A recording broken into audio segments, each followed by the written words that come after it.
Mertua ternyata pernah ingatkan Vena Melinda jika Ferry Irawan pengangguran.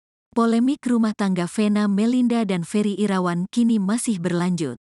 Nampaknya prahara rumah tangga Vena Melinda dan Ferry Irawan masih memanas. Kabar terbaru, Ibunda Ferry Irawan, Haryati kembali membuka suara terkait rumah tangga sang anak. Haryati membongkar fakta baru terkait pernikahan Ferry Irawan dan Vena Melinda. Haryati mengatakan jika telah memperingatkan Vena Melinda sebelum menikah dengan anaknya.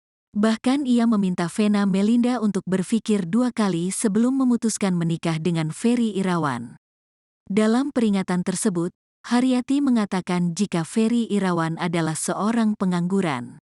Ia menegaskan jika Ferry Irawan tak memiliki pekerjaan dan tak punya penghasilan. Waktu awal menikahkan saya sudah bilang, Ferry itu tidak ada pekerjaan, tidak ada penghasilan. Vena mau enggak? Terima enggak si Ferry dengan apa adanya, ucap Haryati. Dikutip dari kanal YouTube Intens Investigasi, Jumat, tanggal 17 Februari tahun 2023. Setelah menantang Vena sebelum menikah dengan Ferry Irawan, Haryati mengaku jika Ibunda Ferel bisa menerima anaknya apa adanya. Kata Vena, "Aku mau, Mami, menerima Ferry dengan apa adanya." Saya bilang, pikirkan dulu, jangan sampai nanti menyesal. Ferry itu kayak begini, kan sudah setuju Venanya.